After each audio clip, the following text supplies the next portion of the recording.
Hello friends, welcome to I study.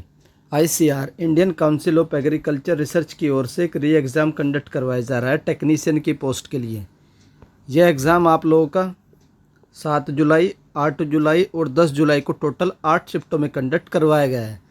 10 जुलाई की जो first shift थी उसकी एनालिसिस मेरे द्वारा ऑलरेडी कर दी गई थी।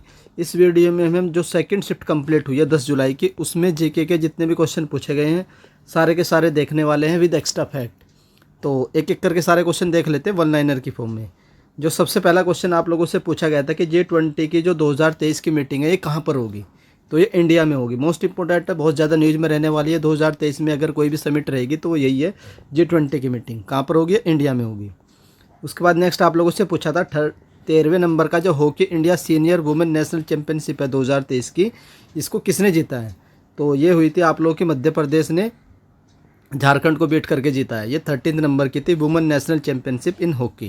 किसने जीती है, एमपी ने। एनडीएमए की फुल फॉर्म पूछी गई थी, तो नेशनल डिजास्टर मैनेजमेंट अथॉरिटीज़ की फुल फॉर्म होती है। ये एक एपेक्स बॉडी है। किसकी apex body, government of India के अंडर में आने वाली बॉडी है, जो क्या करती है, पॉलिसीज़ वगैरह बनाती है डिजास्टर मैनेजमेंट को कम करने के लिए। ये कब बनाई गई थी, तो जो एनडीएमए एक्ट आया था 2005 उसके हिसाब से बनाई गई थी ये बॉडी। उसके बाद नेक्स्ट आप लोगों का नबार्ड क्या है, तो ये पूछा था ये किस टाइप का बैंक है, तो ये एग्रीकल्चर बैंक है। नबार्ड की फुल फॉर्म आप लोगों से पूछी जाती है, national bank for agriculture and rural development. कब बना था, 12 जुलाई 1982 को बना था। और किस कमेटी ने नबार्ड को रिकमेंड किया था, तो शिवरामन कमेटी थी। ये कमेटी भी आप लोगों से पूछी जाती है। फिर पूछा था ओम के जो ला है उसका एक्सप्रेशन पूछा था, जो होता है V=IR या I=V/R भी आप लोग बोल सकते हैं। तो ये आप लोगों से पूछा जाता है। ये तो मतलब इस पर न्यूमेरिकल भी आप लोगों से पूछे गए थे। नेक्स्ट आप लोगों से पूछा था कि मेथेन प्लस क्लोरीन की जो रिएक्शन बनती है वो किस टाइप की रिएक्शन होती है। तो मेथेन के क्या होता है, एक एल्कलीन होती है having single carbon atom and 4 hydrogen atom होते हैं। मेथेन के पास CH4 होता है। तो मेथेन की रिएक्शन जब क्लोरीन से होती है तो एक किस टाइप की, तो एक सब्स्टिट्यूशन रिएक्शन बनती है। कैसी, ये था सब्स्टिट्यूशन रिएक्शन बनती है in presence of diffuse sunlight having the carbon tetrachloride बनता है। क्या बनता है आप लोगों को, कार्बन टेट्राक्लोराइड आप लोगों का यौगिक बनता है लास्ट में। लाइम स्टोन का जो डिकम्पोजिशन होता है तो उसमें किस टाइप की रिएक्शन होती है, वो होती है आप लोगों की एंडोथर्मिक। सर एंडोथर्मिक रिएक्शन क्या होती है, रिएक्शन दो टाइप की होती है, एक तो एक्सोथर्मिक, एक होती है एंडोथर्मिक। तो एक्सोथर्मिक रिएक्शन वो होती है जिसमें आप लोगों की हीट बाहर निकलती है, और एंडोथर्मिक रिएक्शन वो होती है जिसमें हीट एब्जॉर्ब होती है। तो ये जो लाइम स्टोन का डिकम्पोजिशन होता है तो इसमें कौन सी रिएक्शन होती है, तो इसमें आप लोगों की हीट एब्जॉर्ब होती है। तो ये किस टाइप की, एंडोथर्मिक रिएक्शन होती है। उसके बाद नेक्स्ट है which of the following is a unicellular. तो आप लोगों को 3-4 ऑप्शन दे रखे होंगे, तो उसमें से आप लोगों को बताना था कि इनमें से कौन सा यूनिसेलुलर है। तो अमीबा जो होता है ये एक यूनिसेलुलर ऑर्गेनिज्म होता है। It is a single cell and all function are perform by the, एक सिंगल सेल एनिमल होता है और सारे के सारे फंक्शन जो होते हैं इसमें वो सारे के सारे उस सिंगल सेल में ही होते हैं। तो अमीबा इसका आंसर होगा। उसके बाद आप लोगों से पूछा था टिश्यू की डेफिनेशन क्या होती है। जो टिश्यू होता है एक बायोलॉजी में इसको ग्रुप ऑफ सेल जो होता है उसको टिश्यू बोलते हैं, जिसके पास द सिमिलर स्ट्रक्चर होना चाहिए और परफॉर्म द स्पेसिफिक फंक्शन। ये जो वर्ड है टिश्यू, ये कहाँ से ओरिजिनेट हुआ है, एक फ्रेंच वर्ड है जिसका मतलब होता है फ्रेंच में वेव। उसके बाद नेक्स्ट आता है आप लोगों का number of covalent and ionic bond in butane. तो कितने होते हैं इसमें, the molecular formula butane C4H10 होता है। तो इसमें 13 कोवेलेंट बॉन्ड होते हैं जो कार्बन कार्बन के होते हैं, और 10 कार्बन हाइड्रोजन बॉन्ड होते हैं।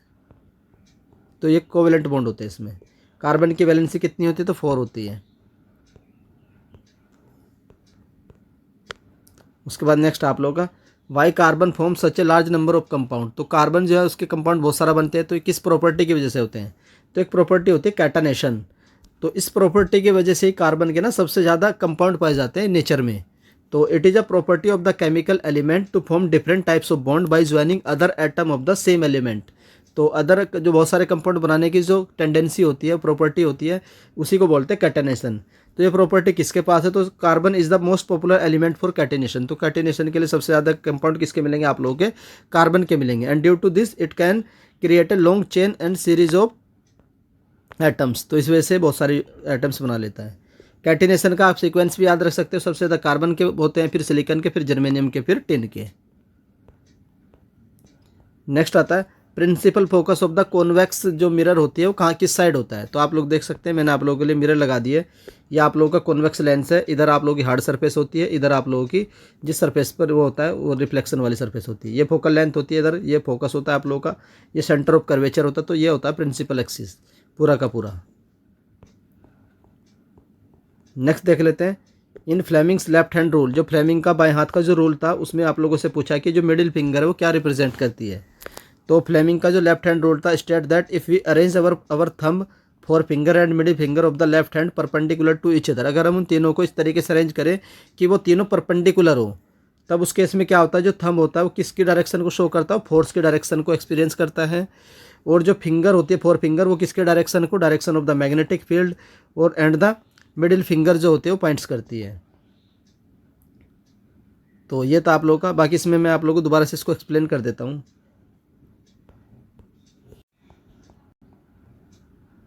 उसके बाद नेक्स्ट आप लोगों से पूछा था लॉ ऑफ रिफ्रैक्शन पर एक क्वेश्चन पूछा था। क्या क्वेश्चन था आप लोग मुझे बता दीजिए कमेंट करके, सर ये क्वेश्चन था। बाकी हम देख लेते हैं लॉ ऑफ रिफ्रैक्शन होता क्या है।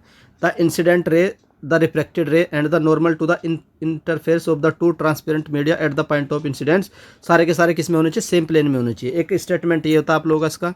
दूसरा स्टेटमेंट होता है the ratio of the sine angle of the incident to the sine angle of the refraction is constant. उनका जो रेशियो होता है साइन आई बटे साइन आर, ये कॉन्स्टेंट होता है। ये जो आप लोगों का सेकंड स्टेटमेंट होता है। थर्ड होता है the constant is also called the refractive index. इस कॉन्स्टेंट को क्या बोलते हैं, refractive index to the second medium with respect to the first. तो फर्स्ट मीडियम के रिस्पेक्ट में सेकंड मीडियम का रिफ्रैक्टिव इंडेक्स बोलते हैं इसको, ये जो कॉन्स्टेंट निकल कर आता है। नेक्स्ट आप लोगों से पूछा था कंज्यूमर राइट डे कब मनाया जाता है। तो कंज्यूमर राइट डे देख लेते हैं। The department of consumer affair will celebrate the world consumer right day 2023 on Wednesday 15 मार्च 2023। तो 15 मार्च को मनाया जाता है वर्ल्ड कंज्यूमर राइट डे। और आप लोगों से थीम पूछी जा सकती है, इसकी थीम क्या होती है, empowering the consumer through clean energy transition. तो ये इसकी थीम होती है। उसके बाद नेक्स्ट आप लोग का when the president sign on the NDRF act. तो जो एनडीआरएफ एक्ट आया था उसको प्रेसिडेंट ने कब अप्रूवल दिया था। तो जो डिजास्टर मैनेजमेंट एक्ट आया था 2005 में, वो आप लोगों का राज्यसभा में कब पास किया गया था, अपर हाउस ऑफ द 28 नवंबर। वो लोकसभा में कब पास किया गया था आप लोग का, दिसंबर 2005 में, दिसंबर 2005 में। It receive to the assent of the president of India on 23 December 2005। तो ये आप लोग की एग्जैक्ट डेट थी 23 दिसंबर 2005 को इसको हमारे प्रेसिडेंट जी का अप्रूवल मिला था। इस जो डिजास्टर मैनेजमेंट एक्ट है 2005, इसमें क्या 11 चैप्टर हैं और 79 सेक्शन है। तो आप लोगों से पूछा जा सकता है किसी भी एग्जाम में इसमें कितने चैप्टर हैं, 11 चैप्टर है और 79 इसमें सेक्शन है। उसके बाद क्वेश्चन नंबर 17 था आप लोगों का, fourth number of state in literacy according to 2011 census. तो 2011 सेंसस के अकॉर्डिंग चौथे नंबर पर लिटरेसी किसकी है। सबसे ज़्यादा आप लोगों की केरला की आती है, सेकंड पर लक्षद्वीप की आती है, थर्ड पर मिजोरम की आती है, तो फोर्थ नंबर पर आप लोगों की गोवा की आती है। एक द्राविड़ लैंग्वेज से रिलेटेड क्वेश्चन पूछा गया था, तो आप लोग कमेंट करके बताइएगा सर ये क्वेश्चन इस तरीके से पूछा गया था। जब आप लोग को पीडीएफ प्रोवाइड की जाएगी तो आप लोगों को ये क्वेश्चन एग्जैक्ट बताया जाएगा। नेक्स्ट आप लोग क्वेश्चन 1919 का जो रोलेट एक्ट आया था उस पर क्वेश्चन पूछा गया था। तो इस एक्ट को देख लेते क्या होते हैं। The Rowlatt Act having the anarchical and revolutionary crimes act as the long name was introduce by the sir Sidney Rowlatt of the Rowlatt committee. जो रोलेट कमेटी थी उसके जो हेड थे सर सिडनी, उनके द्वारा इस एक्ट को recommend किया गया था। इसमें क्या था, इसमें लाइफ टाइम इम्प्रिजनमेंट था, जो भी सस्पेक्टेड था और उस पर कोई भी ट्रायल नहीं चलेगा, उसका कोई भी मुकदमा नहीं लड़ सकता था। तो ये इस एक्ट में था। इस एक्ट के बाद ही आप लोगों का क्या होता है, जलियांवाला बाग इंसिडेंट होता है। उससे महात्मा गांधी जी बहुत हताश होते हैं और अंग्रेज़ों के लिए एक मूवमेंट स्टार्ट करते हैं, उसी को बोलते हैं आप लोगों का नॉन कोऑपरेशन मूवमेंट। तो नेक्स्ट क्वेश्चन आप लोगों से ये भी पूछा गया था कि नॉन कोऑपरेशन मूवमेंट क्या था। तो इसको महात्मा गांधी ने स्टार्ट किया था कब, 1922 से लेकर के 1920 से लेकर के 1922 तक। किस लिए, टू परसुएड द ब्रिटिश को परसुएड करने के लिए कि वो उनको स्वराज दे दे या सेल्फ रूल दे दें। और इसका कारण क्या था, ये क्यों चलाया गया था, जो जलियांवाला बाग मैसाकर हुआ था उसी की वजह से गांधी जी बहुत हताश हुए थे, इतने लोग मारे गए थे। जो रोलेट एक्ट का विरोध कर रहे थे उन लोगों को जलियांवाला बाग मैसाकर में मारा गया था, अंधाधुंध गोली चलाई गई थी जनरल डायर के द्वारा। तो ये था आप लोगों का। बाकी ये जो नॉन कोऑपरेशन मूवमेंट है कब एंड किया गया था, तो चोरा चोरी इंसिडेंट हुआ था 5 फरवरी 1922 को यूपी के गोरखपुर में। यूपी के गोरखपुर में पड़ता है चोरा चोरी जगह, तो वहीं पर हुआ था। वहाँ पर क्या था, जो जनता थी उसने उसमें थाने में घुसकर आग लगा दी थी। तो उसी से हताश होकर महात्मा गांधी जी ने इस मूवमेंट को वापस लिया था 5 फरवरी 1922 चोरा चोरी कांड, इसी को बोलते हैं चोरा चोरी कांड। तो ये क्वेश्चन थे जो आप लोग की सेकंड शिफ्ट में पूछे गए हैं। आई होप आप लोगों को एनालिसिस पसंद आई होगी। अगर आप लोग इसका पीडीएफ चाहते हैं, पीडीएफ आप लोग को टेलीग्राम ग्रुप में मिल जाएगा @HighStudyHS में। बाकी इसके एक्सपेक्टेड कट ऑफ क्या होगी, मैं जल्दी आप लोगों के लिए वीडियो लेकर आ जाऊंगा इसके एक्सपेक्टेड कट ऑफ। बाकी आप लोग भी बता सकते हैं कि आप लोगों ने कितने अटैम्प्ट किए हैं, आप लोगों की कितनी एक्यूरेसी है और कितनी आप लोगों के रूम में अटेंडेंस थी। तो ये एनालिसिस थी आईसीआर की ओर से, जो ये एग्ज़ाम कंप्लीट हो चुका है। 10 जुलाई को इसका एग्ज़ाम आज लास्ट था। टोटल 8 शिफ्ट इसमें कंडक्ट करवाई गई है। आई होप आप लोगों को एनालिसिस पसंद आ रही होगी।